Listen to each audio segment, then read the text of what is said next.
I met this girl at a festival, and she's been such an amazing gift to me because she gifted me my first ceremony. She told me about this experience that she had. She was like, I had the ceremony with Bufo toad, and it showed itself to me, and I was like, really? That's so interesting. What is that? And she told me what it was, and I was like, that's really crazy. I've never heard of anything like that. And she's like, yeah, this is an indigenous practice the Mayans used to use back in the day to guide their civilizations forwards, and the medicine of oneness and understanding the full spectrum of consciousness as a whole. And I was like, that sounds cool. If you ever have another opportunity, let me know. And I didn't even think about it. I like completely released that after the festival was gone. And 2 weeks later, I get a call from the Temple of Awakening Divinity, Toad. And they're like, hey, your friend sent in your information. You have to like send in a paragraph of like why you think this person deserves to have a seat in one of these ceremonies. And she sent it in, didn't tell me anything. And they called me and were like, we have one extra spot that just opened up of somebody like opting out last minute. The ceremony's in 2 days. Can you come tomorrow for the orientation? And I was like, what? I was like, dang, it sounds like a call to action. How am I gonna say no to this? And so I was like, okay, I'm down to do that. I don't even really understand it, but I'm down. The facilitator said, sometimes people can't surrender the first time. It's super personal, and it's all about letting go. Whatever that means to you is how you figure it out. It doesn't happen automatically, and sometimes you resist, but sometimes you're able to let go.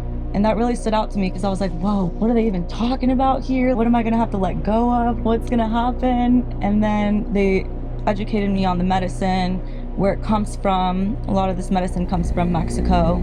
The Sonora Desert breeds these toads. It has 5-MeO-DMT, which is a different molecule away from regular DMT. For those of you that don't know, DMT is tryptamine. It's the chemical in your brain that makes you dream. It's released twice naturally in your life, when you're born and when you die.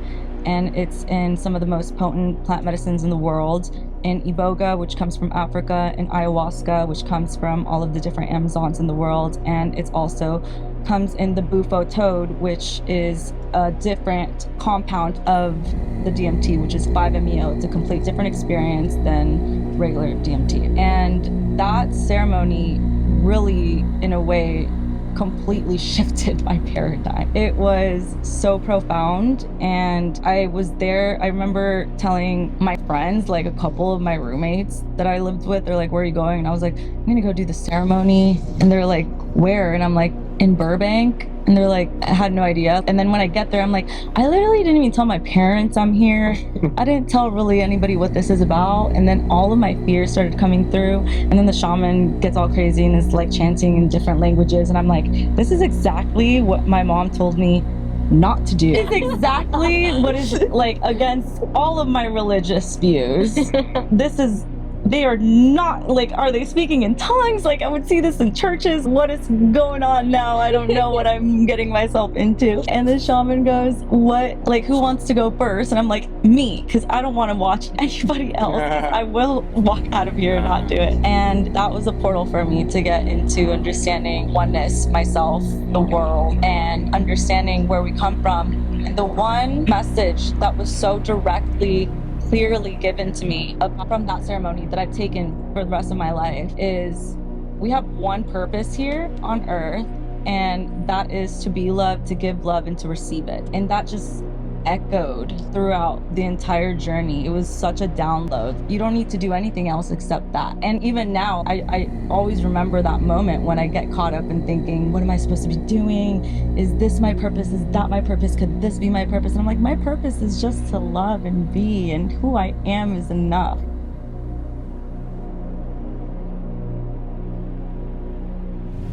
Yo, okay. So we're in a bit of a unique situation here. I'm here with Sophia and Jade and Camila, and this came together very organically. I was just out here visiting friends. I went to the Forrest Frank show, praise God. And we were having lunch, and we were just in a flow state. And it's exciting to do this in this way because that's kind of the shift in consciousness that's happening, as we've all been on our individual paths of becoming superheroes, and now the Avengers are here. we were talking about the glow up, and they all have different modalities that they offer. And I was like, well, y'all should come through and like offer these things, and we can create a totally unique experience. So they were like, I'm down. They were just down to flow with it. And as they were sharing their stories, I was like, y'all should come on the podcast too, because I'd like y'all to get a chance to know who you're working with and what they've been through, so that you know it's like rooted in their being. So I just wanted to give y'all a chance to connect and share. Thank you so much for being here.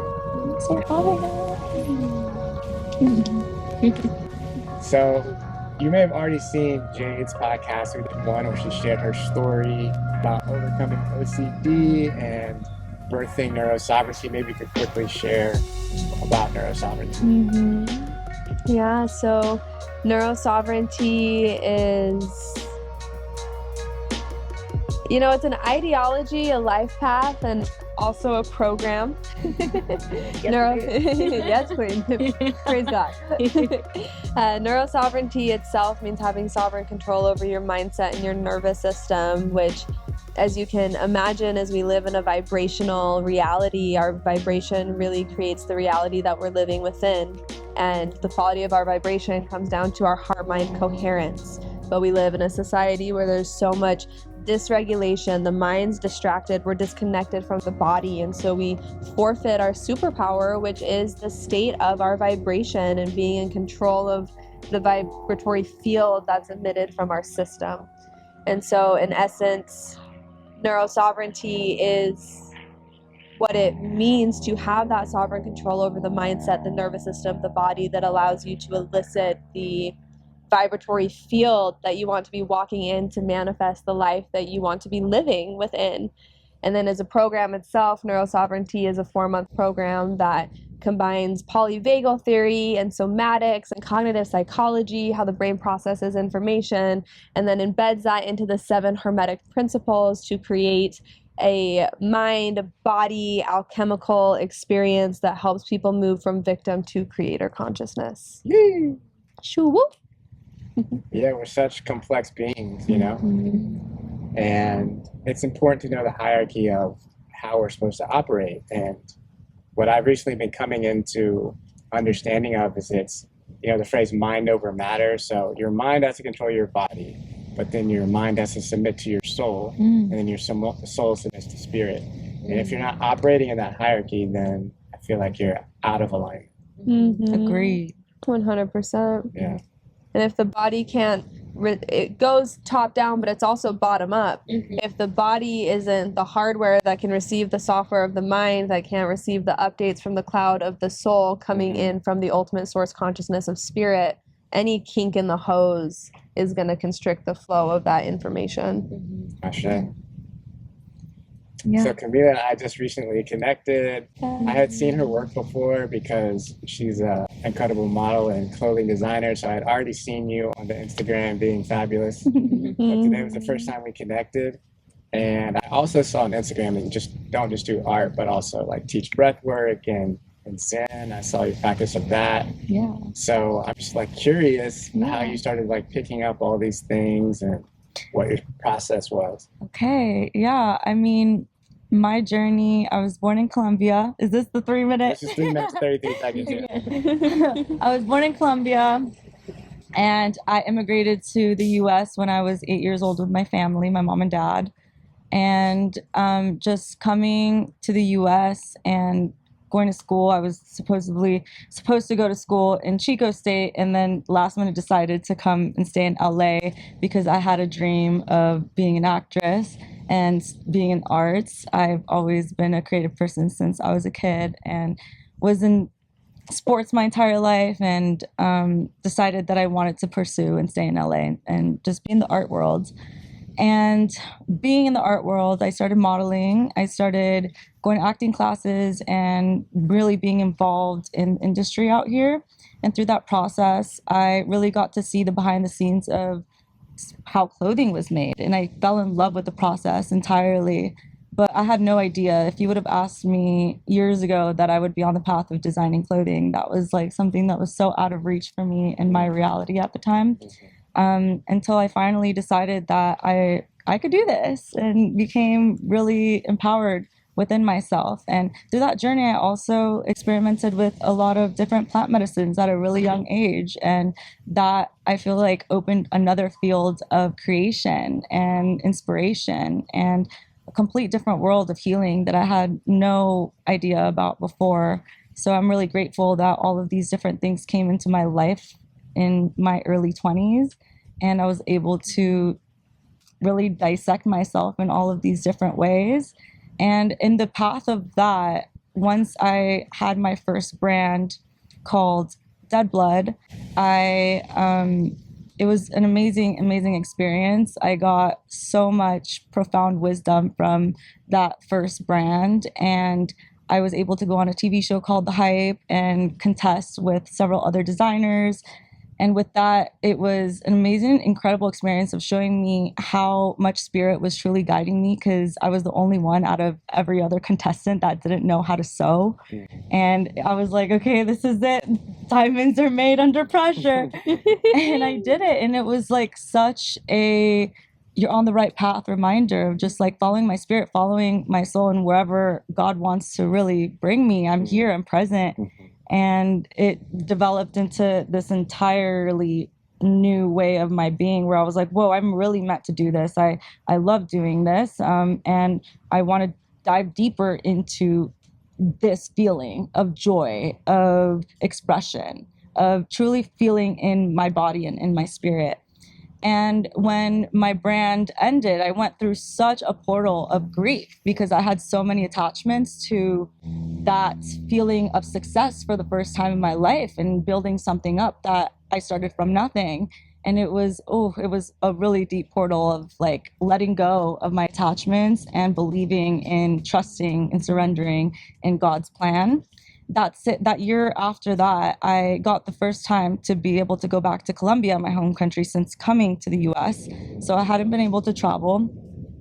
My family was here on asylum, and I got granted the gift of going back home for the first time by myself. I went and I explored my country and had the most incredible homecoming with family, and also went on my own adventures of really diving deep into my indigenous roots and sitting with elders and learning a lot of my lineage and learning a lot of who I truly am and where I come from, which I feel like I'm really one of the first in my family to really dive deep into that. And it was such a rite of passage of like, I'm so meant to be here. And through that experience, my new brand Zenu was born. My grandmother named it after the name of my family's tribe, where my lineage came from, which is also such a rite of passage because with her, I was able to dissect the way that the indigenous culture in Colombia was very suppressed, but especially in my family, it's something that we never really claimed or talked about. So that's something, another thing of like me being one of the first women, one of the first people to take that role of educating my family on what that means and where we come from, and not looking at it in a way that should be suppressed, but more so amplified, educated on, and continuing on the legacy of where we come from and the teachings and all of the wisdom that came before us. So I've always been very respectful and I honor, and it's been such a gift to go back into my timeline and see that I had already been studying so many different indigenous types of ceremonies and culture, and then tying it back to the portal of being in Colombia and seeing like, whoa, I've been guided, like how many 20-year-olds are gonna go into the abyss and go and start doing all of these different plant medicine ceremonies before any of my friends did, before anybody told me to do it. It was kind of just like a calling of like, this is where you're supposed to be right now. Yeah. And coming from a very hard Christian upbringing too, which is completely not aligned with the way my parents raised me. It was more like I really got out of my own comfort zone and put myself in these spaces being guided here. And then tying it all back to who I am now, which like I haven't really sat with any plant medicines in 5 years because I found breathwork along that journey. And I understood the power of my own self and how I can bring myself to those states, and became so empowered through the power of breath and learning the breath so well that I was so inspired to also share this medicine with the world and have it be something that I offer to people. And I really think that I'm such a multi-diverse, multi-dimensional being. I love to create in so many different ways, and I look at purpose and Dharma as just a way of being and how you show up in the world and how you can serve other people. So in everything that I do, I want to bring all of my worlds together and clash them together. And that's kind of my mission, to bring, industries that sometimes aren't looked at as a wellness space, like the fashion space, and bring authenticity and bring consciousness to them, being sustainable and bringing awareness to indigenous artists. And that's what kind of my brand is about, is bringing awareness to indigenous culture and artists, and working with indigenous artists from Colombia. I want to take it when I can travel the world and I get my green card, which I should be getting it soon. Take it worldwide, and that's why it's called Zenu Worldwide, because that's a part of my mission, to go into all these different types of cultures and educate and share and do all of that kind of stuff. And then I think right now I'm also in just a big portal of creation, and I'm creating with music, and I'm creating with breath, and I'm just amplifying myself in so many different ways. And for me, my way of being is just what I'm here to do, how I can show up as the best version of myself and share that with others, to let them know that they're able to do the same thing. Wow. Was that 3 minutes? I feel like that was 5 minutes. That was perfect. So timing. Perfect.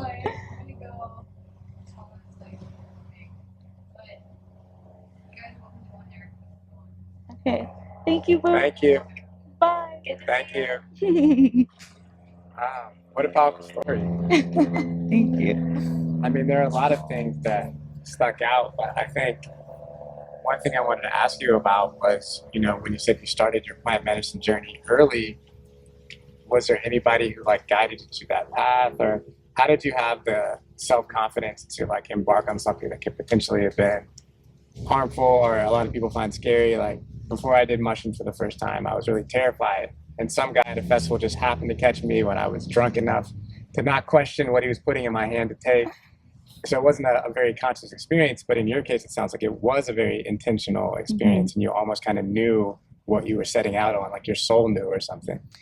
Yeah, it was a very interesting time in my life. I met this girl at a festival also, and she's been such an amazing gift to me, because she gifted me my first ceremony. I had just met her. She had a clothing booth, and we really connected on her clothing. Her name is Lux Muse, for those who are in the festival space. She makes incredible festival clothing.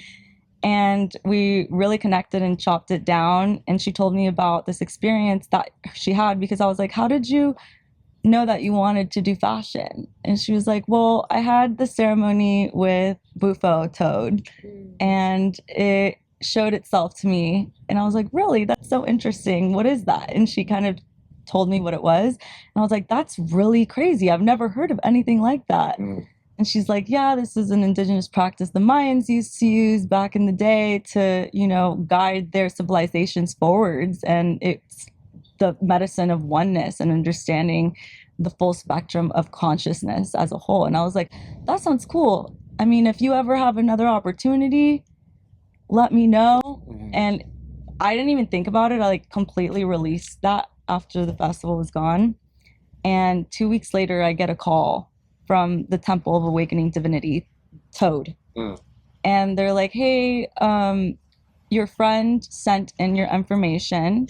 You have to send in a paragraph of why you think this person deserves to have a seat in one of these ceremonies. And she sent it in, I guess, didn't tell me anything.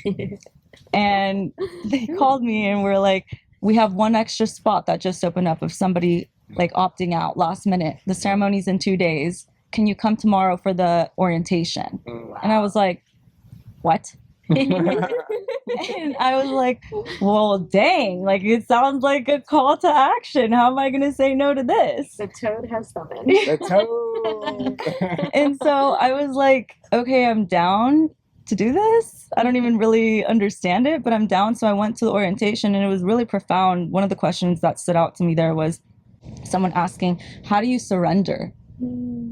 And the facilitator said, sometimes people can't surrender the first time. It's super personal, and it's all about letting go. Whatever that means to you is how you figure it out, you know? It doesn't happen automatically, and sometimes you resist, but sometimes you're able to let go. And that really stood out to me because I was like, whoa, what are they even talking about here? Like, what am I going to have to let go of? Like, what's going to happen? And then they educated me on the medicine, where it comes from. A lot of this medicine comes from Mexico. The Sonora desert breeds these toads.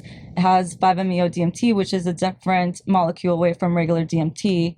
For those of you that don't know, DMT is dimethyltryptamine. It's the chemical in your brain that makes you dream. It's released twice naturally in your life, when you're born and when you die. And it's in some of the most potent plant medicines in the world, in iboga, which comes from Africa, and ayahuasca, which comes from all of the different Amazons in the world. And it's also comes in the bufo toad, which is a different compound of the DMT, which is 5-MeO. It's a complete different experience than regular DMT. And that ceremony really, in a way, completely shifted my paradigm. It was so profound. And I was there. I remember telling my friends, like a couple of my roommates that I lived with, they're like, where are you going? And I was like, I'm going to go do the ceremony. And they're like, where? And I'm like, in Burbank. And they're like, I had no idea. Like, and then when I get there, I'm like, I literally didn't even tell my parents I'm here. I didn't tell really anybody what this is about. And then all of my fears started coming through. And then the shaman gets all crazy and is like chanting in different languages. And I'm like, this is exactly what my mom told me not to do. This is exactly what is like against all of my religious views. They are not like, are they speaking in tongues? Like, I would see this in churches. Like, what is going on now? I don't know what I'm getting myself into. And the shaman goes, what, like, who wants to go first? And I'm like, me, because I don't want to watch anybody else. I will walk out of here and not do it. And it was that was a portal for me to get into understanding oneness, myself, the world, and understanding where we come from.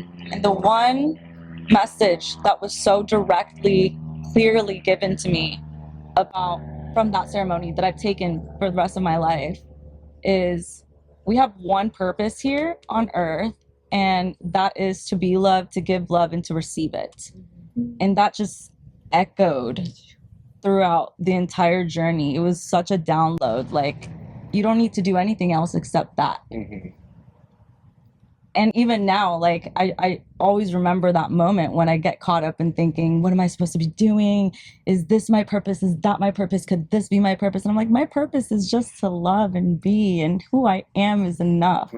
But since then, I've worked with ayahuasca, I've worked with mushrooms and other stuff. But lately, I'm sober right now, and I'm really enjoying just being present with myself and being on a higher frequency that I've never experienced before until this time of my life. And it's been really good to just see the journey and where it's led me. I can see that. Your spirit is shining.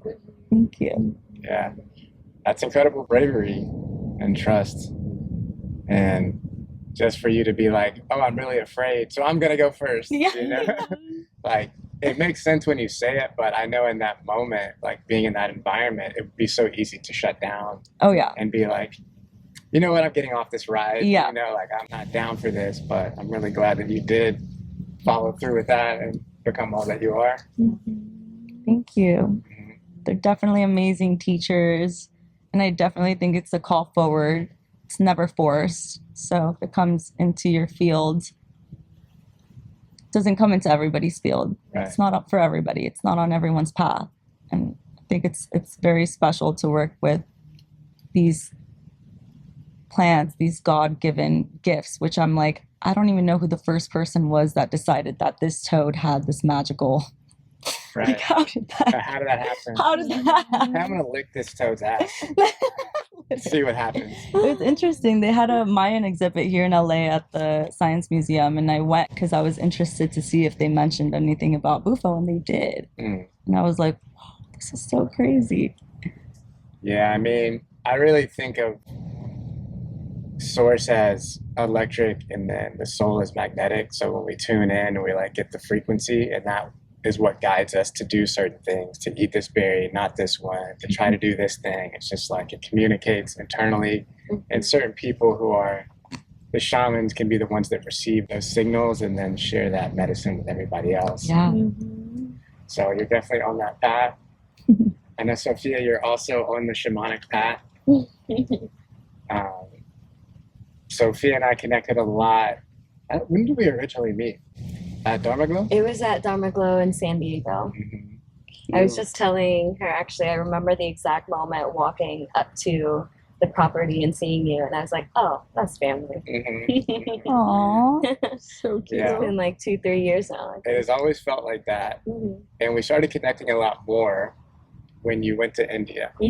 And I'll let you tell the story, tell your own origin story. But yeah, start from, you know, your birth and then how you got to California. Yeah. In fact, I'm going to start even before that. So my grandparents on my dad's side migrated to the north of India, to Punjab, and my mom's family migrated from Dehradun, which is from the north, to Punjab as well. So that's how my parents came to live in the same town. And a lot of that was influenced by partition, and which has to do with British imperialism in India. And I'm really grateful for everything that did happen, for my parents to meet in that town. And my dad, he left for his studies. He's a physicist and engineer, and they ended up locating in Arkansas. So I have 4 other siblings, and we were born in Arkansas. That's where I was born and raised. And when I tell people that, they're never expecting that answer. So they're like, where are you from? When I say Arkansas, they're like, I don't think I've met anyone from there. Yeah, me neither. I don't represent the population. I'm aware of that. Yeah. Growing up there was so interesting. Like, I was the black sheep within my family. But then going into like even the school system there, I didn't really represent that. I would go to India and feel like I didn't belong. So there was always this feeling of like, okay, I stick out wherever I go. I was born just so creative. I'd be singing to myself all the time. My mom would record me and be like, who is she talking to? And I'd just be in my world. It was a little bit difficult though, because one, dealing with the culture of Arkansas, it could be very, even in the liberal spaces, it was kind of very polite to your face, but post 9/11, facing certain conflicts and feeling not so resonant in that culture. But then within my household, my parents raising us Muslim, there was also a part of my expression that was really stifled as well. So I continued my creativity, but just in these nooks and corners of the house. And I found a group of friends in high school that really brought that out of me. And it was really beautiful to start really connecting with myself and accepting myself more deeply. I remember I first started going to yoga classes in college, and it felt really good, but I felt like it was almost something from within me portrayed outside of me. I was learning about myself from, how do I explain it? Like the way that yoga is practiced here, it didn't totally resonate, but I was drawn to it.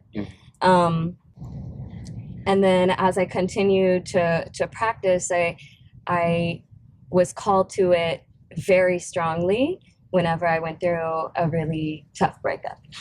My heart was just cracked wide open, and I was like, I gotta go to India. So that was my home going. It kind of connects to your story, and that really I had never felt the depths of myself to that degree until I was in the valleys, in the water in India, or on the mountaintops and meditating and feeling like, okay, I had been to India several times and visited my family, but actually communing with the land, almost brings me to tears thinking about having the privilege to get to do that. Yeah.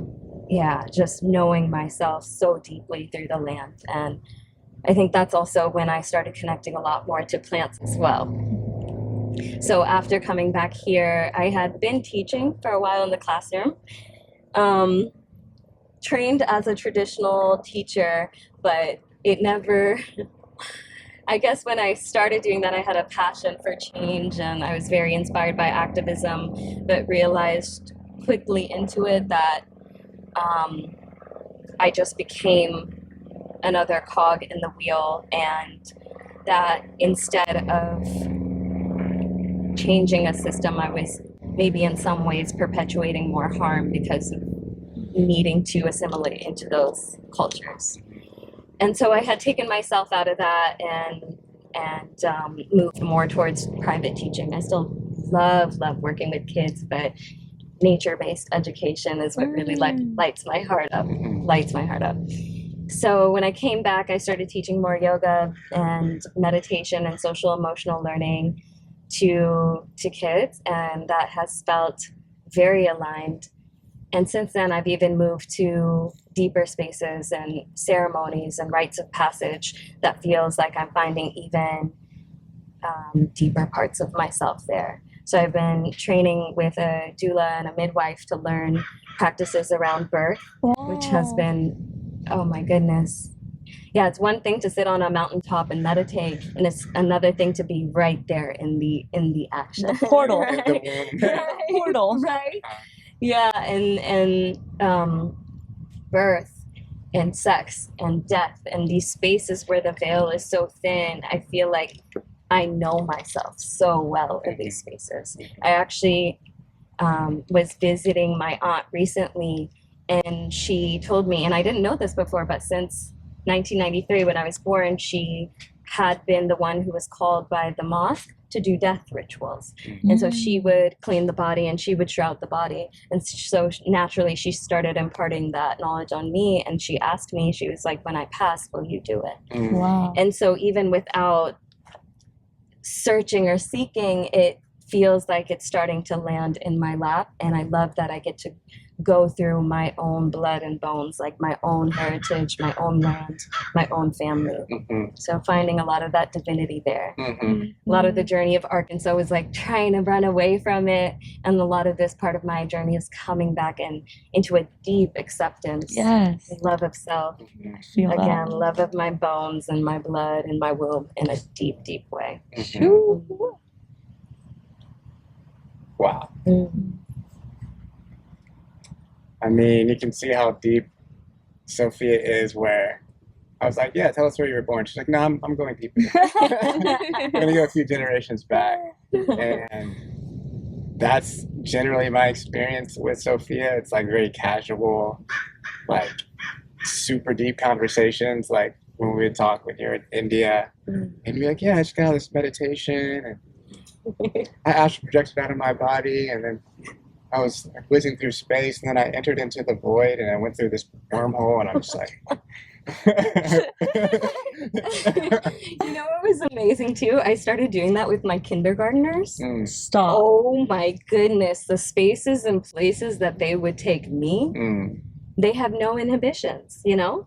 It's like immediately they're there. It's like we're all there together anyway. But Yeah, I mean, I think that is astral traveling, but there's also like the human imagination, which is the divine aspect of our nature, right? Because it's like we're, you know, divinity in the upper chakras and the animal in the lower chakras, and animals don't have imagination; it's an instinct.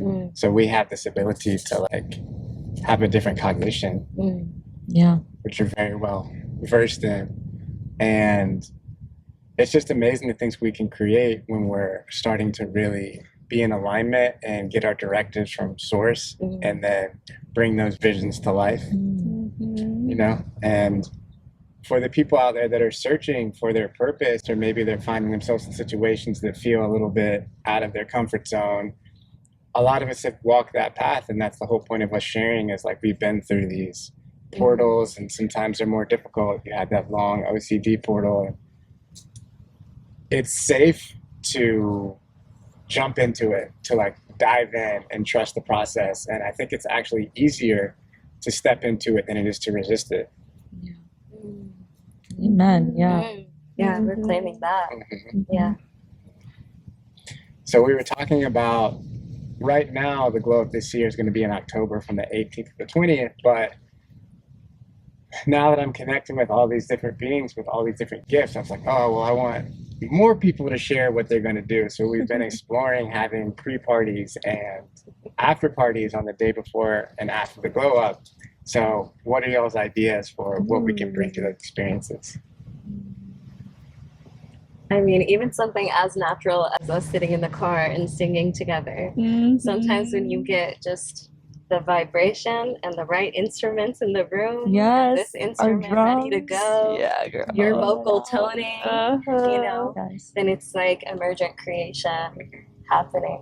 I see that already happening. Yeah, definitely breath work and meditation. Breath work, toning. I don't know if you guys know about transformational breath. It's incredible. You kind of get to have a little baby tantrum, the one you've been waiting for, the one you've thought about doing for so long, but you can't because you're an adult in society that doesn't want to do it. But this is your time to shine at this breath work session. So, Yeah, Gabor Mate's work, I believe it is, The Body Keeps the Score. Oh, yes. And animals know intuitively, like when they have a traumatic experience, to like go shake it out. Shake it out. And humans so much hold it in, and then that experience stays in the body and the cellular system until it's like consciously released. And breathwork is a great way to purge that, specifically the way you were describing it, which is a modality I had never heard of. Yeah. So maybe you can tell you a little bit more about it. Yeah, it's very, like I was saying, it's very tribal, very animalistic. You get a point of, I lead you through a breathwork session where every 5 minutes I do toning. What I mean by toning is I'll go, ah, and everyone will match my tone and scream it or just say it. But as you're saying it, you're also pounding on the floor, pounding on your chest, wherever you feel energy that's stagnant. And you're just doing that for as long as you can until I stop toning. And the toning is what hires your activation in the breath work. It's not like holotropic breathing where you're heavily breathing in and out to try to reach a higher state.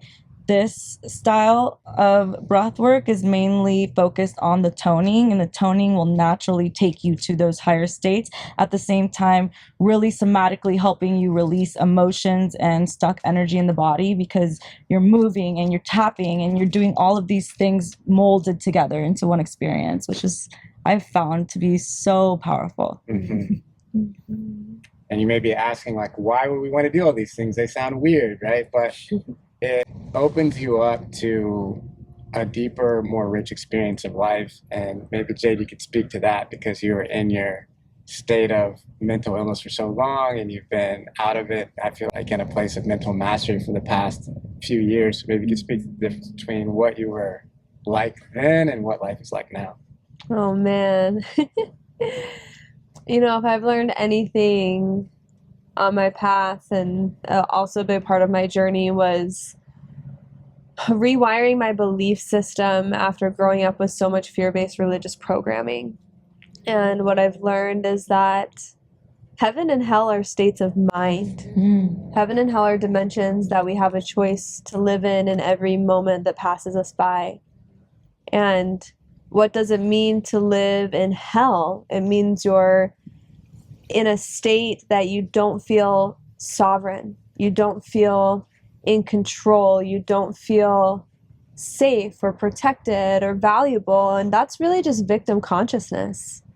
You know, hell is really just living in victim consciousness, and being a victim just means that things outside of yourself or things that were once outside of you that you've now internalized, like going through something traumatic, that leaves traumatic imprints in the psyche and in the physiological soma, then those things are driving the ship. You're a victim to your moods, your environments, your circumstances. You're not in control.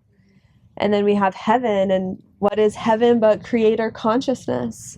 And that's what the path of Christ is, to be the Christos, to be a clear channel to receive the connection and the guidance of your highest self, because that's what creator consciousness is. And you don't have all these shackles of victim consciousness that are like chains on the system inhibiting you from being in the resonance of that full authentic expression. And whether you have obsessive compulsive disorder or an anxious attachment style or any form of unintegrated childhood trauma, unprocessed emotions, abusive relationships, addiction, which comes in so many different forms.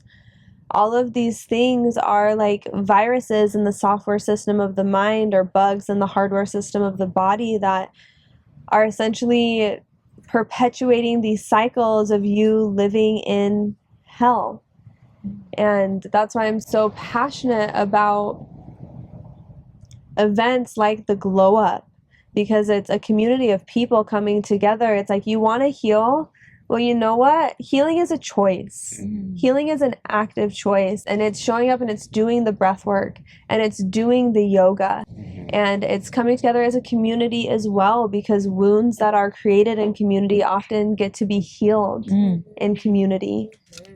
And so I spent 15 years of my life straight up living in hell. Like hellfire, brimstone, going to bed every night thinking that I wouldn't wake up in the morning, thinking that I'm dying of various diseases, and if I wasn't going to die of this disease, then I'm going to be possessed by this demon or abducted by that alien, and it was game over. And I can look back at it now and kind of laugh, because I'm like, damn, baby girl, straight up living in a delusional fear-based reality for 15 years. But I was so in hell. I had so many veils of delusion and fear and guilt and shame suppressing my system that it was my reality. And even though the thousands of things that I was afraid were going to kill me didn't actually kill me, those things happening weren't the sickness. They weren't actually the problem. It was the fear of all of those things. And those are extreme examples, because my case of that was pretty extreme. But now I live in a cognition where I'm in control. I drive the car. I have peace in my mind and my body and my energy field, and I earned it because I showed up and I did the work to cultivate it. And that's what things like the Glow Up offer us, is the opportunity to come together and do that in community, go through that mind-body alchemy in community. And so, long answer long to your question, a night and day difference, baby. It's a night and day difference between heaven and hell. Yeah, and it really is that literal, because I've had that experience also. We all have different paths of whatever our suffering is, or whatever stories, or, egoic consciousness, which is separation from divine awareness.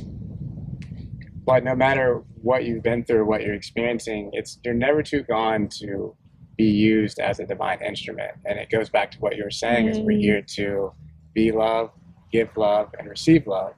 And I also grew up in a very Christian, dogmatic environment. And I think it is important to live by higher principles, but the box that Jesus, our religion, has been put in is confining in a lot of ways. I feel inaccurate, because we're not here to worship anything, outside of ourselves. We're here to be the embodiment I love this topic. The Christed energy. Because in my understanding, Christ is the son of source. Source is the non-manifest, you can't touch it, it doesn't change. And then Christ is the vibratory principle that came in, that transmits high frequency intuitive knowing to us. And it's going to be different to everyone, because everyone's at a different place in their journey. But it's our responsibility to tune in to where we're being guided and take that next step and be witness to each other's unfolding, because we're all unfolding. Even though we're all expressive of the divine, we're all very unique expressive of the divine from different cultures, and we come at it from different angles. And really, all this is divine play. The divine was you know what? I'm kind of bored. I want to have some fun. I want to play. And the Glow Up, we do these deep healing processes, and we start off with the yoga and the breath work and the meditation and the sound healing. But like we just found somebody, the King of Pops, who I'm sure you'll know if you're in Atlanta, and we're gonna have some popsicles after we do that work, right? And then we get to hang out, and with that energy that's been cleared, then you have the opportunity to connect with people on a much deeper level, which is really all any of us want. We want to be loved, we want to love, right? But a lot of times we have fear of connection, or you're insecure, you think people are judging you, or maybe you're judging other people. And when we do this work, all that kind of gets wiped away, and you're able to be present and just like be with people. And the connection that's possible is so profound, it's really beyond words. But if you ask anybody that's been to the globe, they know exactly what I'm talking about. Like she said, like it felt like family. It's like a soul family reunion. Yeah. Right?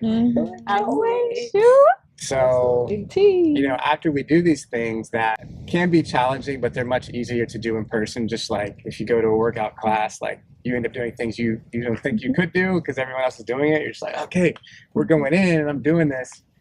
And then we celebrate with high vibrational food and music that's very conscious and intentional and made to inspire and made to reprogram those thoughts in the most fun way, so that when we're singing things, we're actually singing things we want to create. Yes. You know? Spellcasting. Yeah. Spellcasting. Yes. And we get to shake ass too, right? Yeah. We get to shake it. That's the final stage of shadow work. Is shaking ass. That root chakra activation. Get it. And it's a beautiful thing because, you know, we've had literally 6 months old there and we've had 7-year-olds there. Wow. So it's like something for the whole community to experience. Yeah. That's amazing. It's going to be so good. So excited. Woo! So that you know that we're also humans and we like to have fun. Camila, on a Saturday when you wake up, if you were to have an ideal day, like describe it. Ooh, okay. My ideal day is getting my little basket ready, having my book, having my little cards, packing a little picnic, going to a nice body of water, chilling, bringing the girls with me, being girls, laughing, sharing, connecting, singing, creating, watching the sunset, getting a nice dinner, going home and feeling so full of life. I've been doing that a lot. That's been my summer. Yeah, girl, it has been your summer.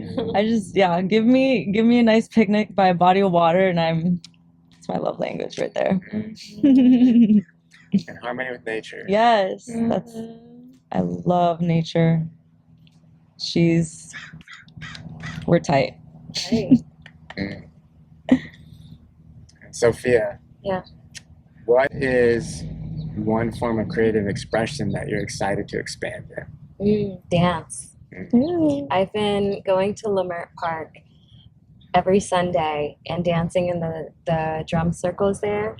There's this teacher, his name is Pops. Everyone knows him by Pops. He's Senegalese, comes from Sufi tradition. And just in these times, I'm a very sensitive person. So since the collective consciousness is waking up and becoming more aware to a lot of genocides and the poly crisis and slow suicides that's happening, I've been needing to furiously dance to move these feelings through my body and hold it all. And that seems to be the best form of therapy that I've gotten. And I've discovered, Pops also asked me, he's like, well, we travel sometimes and we're called to ceremonies. Would you like to dance with our group? And I never thought of that before, especially being raised Muslim. There was always this idea that I had to be humble. But getting to feel myself bloom and unfurl in the midst of a drum circle where I feel very safe, even expressing my sensuality, which is so in me, that has been so exciting to witness in myself. That's amazing. Yeah. I'm glad.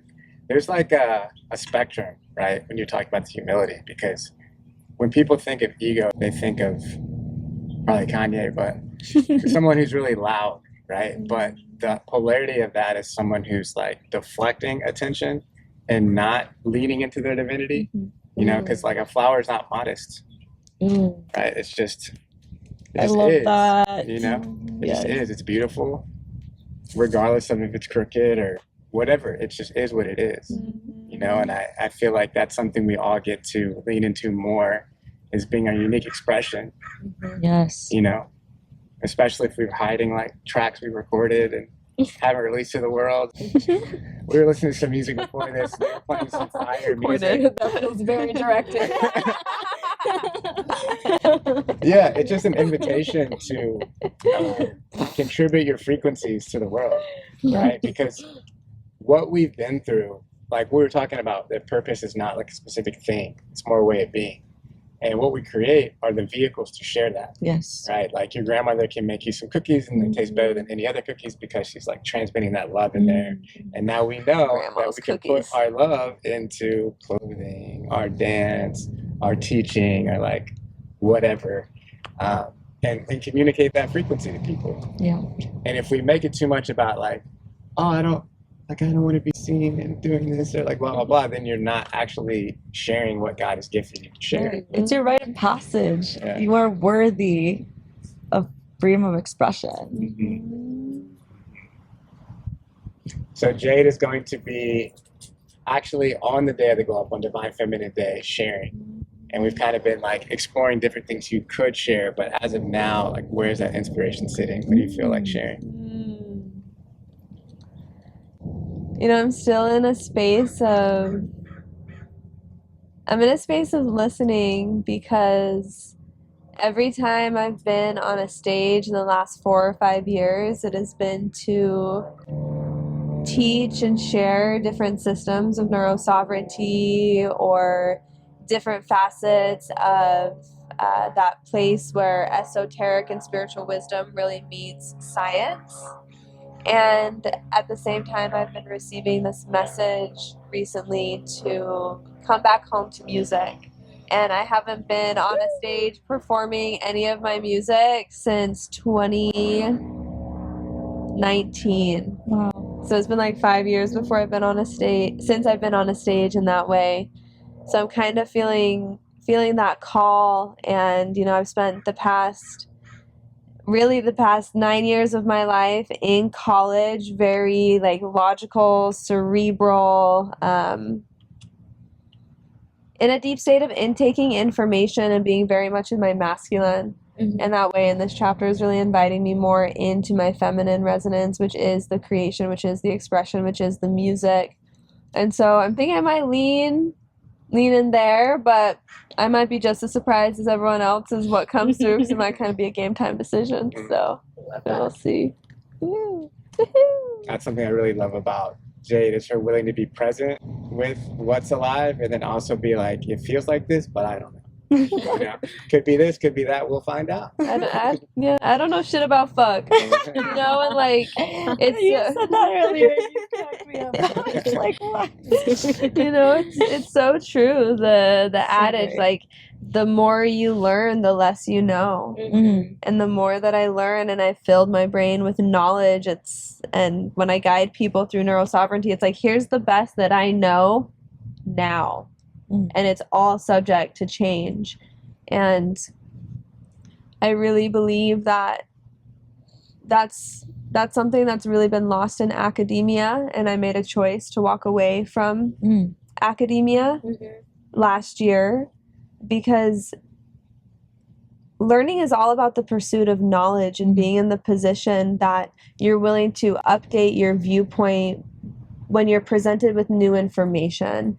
And academia and really the realm of science has become so dogmatic that they don't want to look at the whole story. Like, think about Graham Hancock and his discoveries in archaeology, and the whole field of archaeology wants to dismiss everything that he's discovered, because if he ends up being correct, then they have to essentially rewrite the history books. And they're finding the same thing now in quantum physics and theoretical mathematics, where they're seeing that space-time might not actually be fundamental, but consciousness is.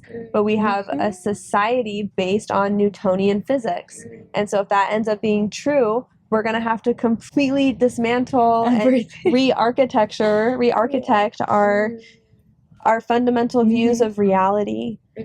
And I think there's a big rebirth. I think it's definitely happening. We It's get together definitely at happening. Dharma Glow and we're dream weaving. Mhm. That is Yes. us doing that That's exactly it. outside of time space. Yeah. That's exactly it. And it's all about the balance of masculine and feminine energy. And the pendulum swung so far in the realm of masculine energy that we stopped listening.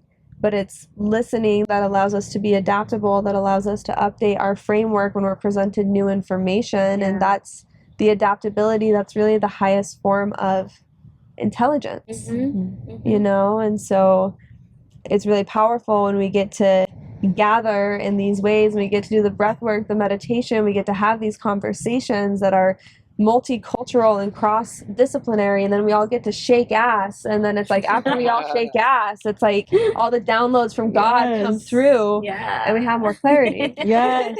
Yeah. Ashe. There's just also so much power in community. Yeah. Like, I think people really forget that sometimes, that magic is created in community, healing is created in community, grief is best dealt with in community. Right. Community is everything, environment's everything. Who you choose to commute with has so much to do with who you want to be in the world.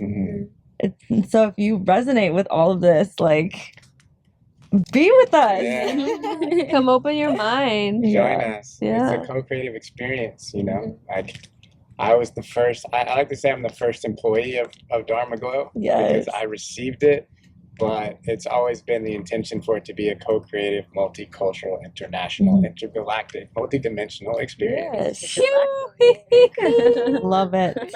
So, Absolutely. yeah, we're going to have some fun. And I'm actually feeling like really tingly in this moment because I remember, like, I lived in California for 15 years and I'm originally from Atlanta, but there was a time when I was going to a lot of festivals, and I think it was Lightning in a Bottle at the time it was a 5-day festival when I went.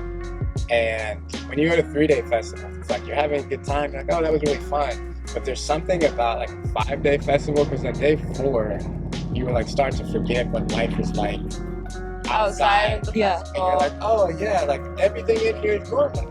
Why do people always paint their face? Like, and you just start to feel in a different frequency, because anywhere we live, like New York, LA, Atlanta, are really all states of mind and an agreed societal structure of how we're going to act and how society works. So that's why culture is different from place to place. And when you get in a situation like Dharma Glow or some 5-day festival, you're like, oh, we're just making this up. We're collectively deciding like how we're going to act and like how we're going to treat each other and from what centers of our chakra system we're going to relate from, you know? And this is definitely fully aligned, but mostly heart chakra experience. So you're invited. Join us. Come share in this agape love. Yeah, baby. So we will put all the links where you can connect with these beautiful humans beneath this video. And if you feel called to connect, you can probably reach out on IG and figure out how to work with them or connect or co-create or any of those things. Thank you so much for saying yes to this experience. It's super cool, very unique. It was fun. Yeah. We love you, Dijon. All right, we'll see you next time. Squad. We crushed that. So natural. Go team. That was such a flow. That was such a flow.